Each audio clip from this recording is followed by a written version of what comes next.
Hello everyone, welcome to Jongmyo Shrine, the royal ancestral shrine of the Joseon dynasty. My name is Lee Byung-il, but you can also call me Sunbi. I'm a member of a volunteer group called Friends of Palace or Heritage Spirit Korea.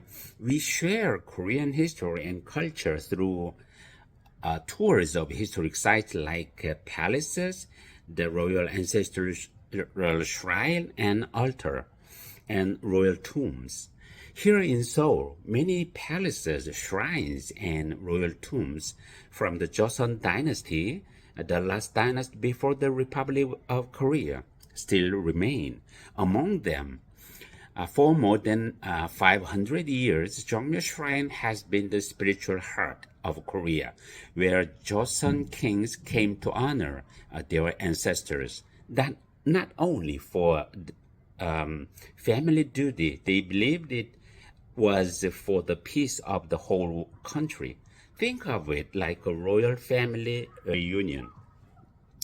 But instead of barbecue or karaoke, there were serious rituals, music, and dances.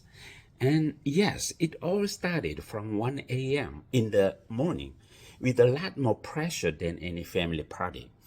For the next 15 minutes, we will explore two areas. First, the place where the rituals were prepared. Second, the main shrines where the rituals were performed. Today, firstly, I begin and from here to Hyangdaecheong Hall, and the very next spot, Amber will guide you, and Mr. O Kyung-sok Sam will guide you. Okay, I will also tell you a little about Korean Confucian philosophy. These ideas came from China, but in Korea, they were adapted to fit Korean life. They were very important in the Joseon dynasty and are still important to us today. It is not a religion, but a way of life.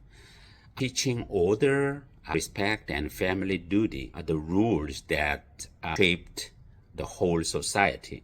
Oh, and before we begin, if you need the restroom, there are 3 locations on the map here. Then now, let's start our journey. Now, our first story begins about honoring the people who came before us.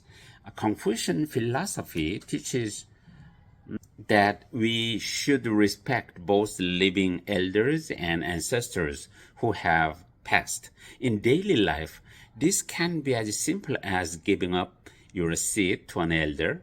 In the past, one way to show respect was by building shrines. You can even see this idea in the gate you just passed. Unlike a big, colorful gate of the palaces, this one is very simple. Do you notice the red wooden bars that look like arrows pointing up? They mean you are entering a special place for ancestors' spirits. Long ago, only certain people, kings, princes, and people who prepared were allowed to come to the shrine, Jongmyo Shrine. On your left, you can see 3 stone pathways. The middle is for the spirits of kings and queens. Even the king himself could not walk here. He has to use the side path closest to you. The crown prince used the path farthest from you. This reflects one of the Confucian values, that every person and every role has its proper place. In this way of thinking, respect begins when each person does their best in their own place. So today, I remember no walking in the middle unless you are feeling ghostly. Let's walk toward the pond in front of you. Exactly from the past, it was called Lotus Pond. Our next journey is about harmony. Look at this pond. It is square with a round island in the center. This shape reflects an old belief. Heaven is round, earth is square. Together, they represent the balance of the universe, harmony.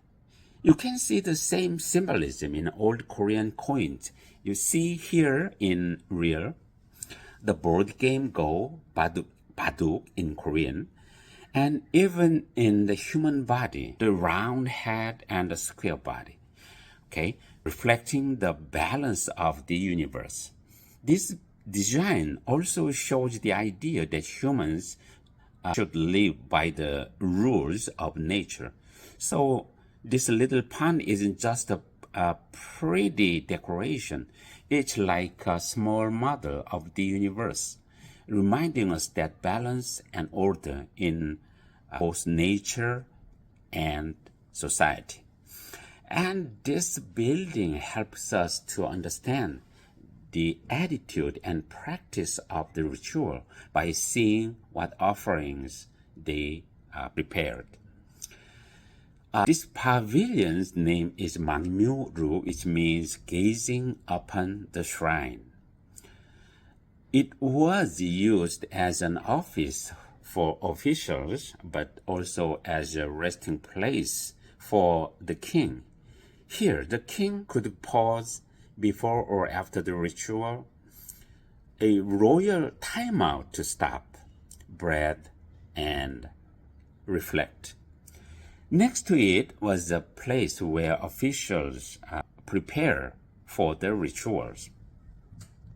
In Confucian thought, it is believed that after death, a person's spirit splits into two parts, hon and back. Hon is the spirit, back is the corporeal soul. The spirit and the corporeal soul are two components that make up a human being. The spirit represents the mental and yang qualities, while the corporeal soul embodies the physical and yin qualities.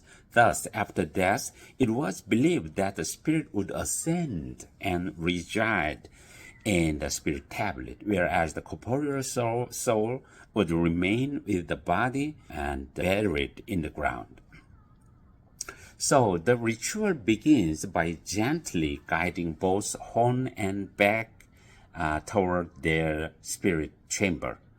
To invite them, therefore, three important items were kept here.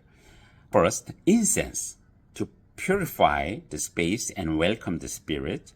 Second, a ritual message to explain the purpose of the ritual. Third, cloth offering as a gift of gratitude. It was like sending a proper invitation.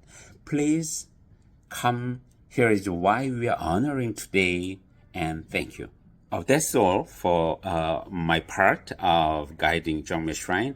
From now on, Amber will guide you. Okay, thank you for listening.